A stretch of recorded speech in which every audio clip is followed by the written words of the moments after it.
Et nous sommes en ligne avec Gérard Vespierre, politologue. Bonsoir Gérard. Bonsoir à vous. Est-ce qu'on peut se fier à ces informations concernant l'état de santé de Ali Khamenei ?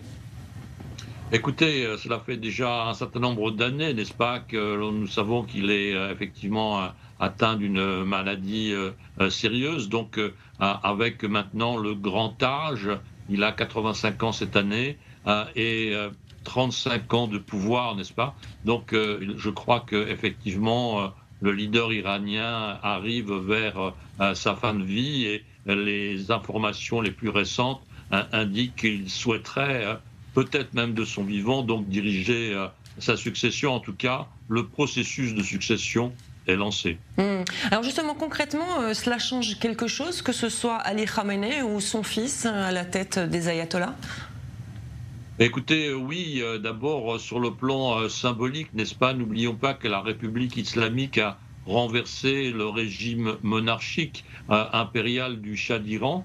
Et donc, comment fonctionne un régime monarchique? Eh bien, par succession père-fils. Eh bien, après avoir donc combattu et renversé ce régime, la République islamique s'inspire et reproduit même le même système de succession, ce qui est une négation absolue de son fondement principal. Donc là, on aura peut-être des vibrations à l'intérieur du pays, on ne peut plus négatives.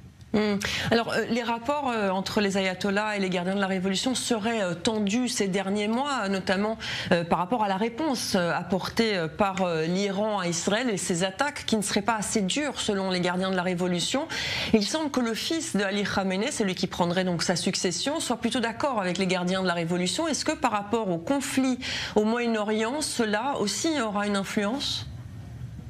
Je pense qu'il faut être très très prudent dans l'analyse intérieure iranienne au plus haut sommet de la pyramide et à l'intérieur des gardiens de la révolution, car à l'intérieur des gardiens, eh bien, je pense qu'il y a aussi des dissonances, des différences d'analyse, parce que pour le moment, l'Iran n'a pas répondu, n'est-ce pas, aux frappes d'Israël il y a quelques petites semaines. Donc il y a forcément deux tendances à l'intérieur des gardiens de la révolution, ceux qui veulent répondre et puis ceux qui veulent être prudents et garder leur armement, car l'armement iranien eh bien, s'épuise. Plus de 500 lancements contre Israël depuis le mois d'avril. Donc, on a forcément des dissonances, des discordances à l'intérieur du mouvement des gardiens et la succession de Khamenei aura à faire face à cela. Et si l'on parle maintenant de la population iranienne, celle qui s'oppose au régime des ayatollahs, au régime des mollahs, est-ce que vous sentez, vous, qu'il y a une progression dans cette opposition? Est-ce que la révolution, comme le dit votre livre, vers la prochaine révolution iranienne, la révolution viendrait des citoyens, des civils iraniens?